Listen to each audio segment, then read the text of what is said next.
Vakar daudziem cilvēkiem Latvijā sāk kaukt telefoni un pat kafijas automāti un leduskapi. Es pats gandrīz aizgāju sirdi, kad man viss te sāk brēkt, un es domāju, ka man deg māja vai elektrība kaut kur sagājusi uz īso. Izrādās, tika izmantot šūnu apraidi. Tā ir tehnoloģija, kur mūsu iestādes izmanto, lai apziņotu visus Latvijas iedzīvotājus par kaut kādiem svarīgiem notikumiem. Šajā gadījumā tas bija gaidāmais negaiss. Vai tas bija iemesls, lai izmantotu šūnu apraidi un sacelt panikā daudz Latvijas iedzīvotājus, es nezinu, bet nu labi. Kāpēc daudz nesaņēma šo paziņojumu?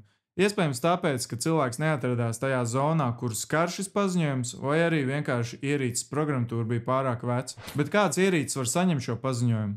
Un tā ir jebkura ierīce, kur var pieslēgties mobilajam tīklam, kas parasti nozīmē, ka ierīcei jābūt vai nu SIM-kartē vai jāatbalsta eSIM. Ja gadījumā netīšām aizver šo paziņojumu, vai to var izlasīt vēlreiz?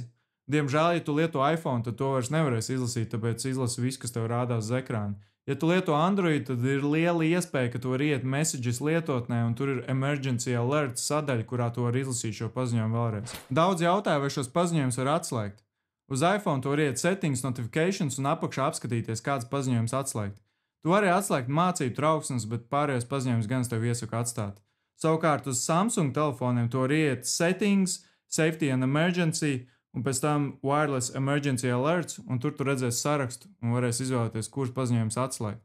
Uz pārējiem Android telefoniem droši vien būs līdzīgi uzstādījumi. Ja tev ir vēl kādi jautājumi par šo tehnoloģiju, ieraksti komentāros, un es noteikti atbildēšu, un es ceru, ka tu kaut ko iemācījies.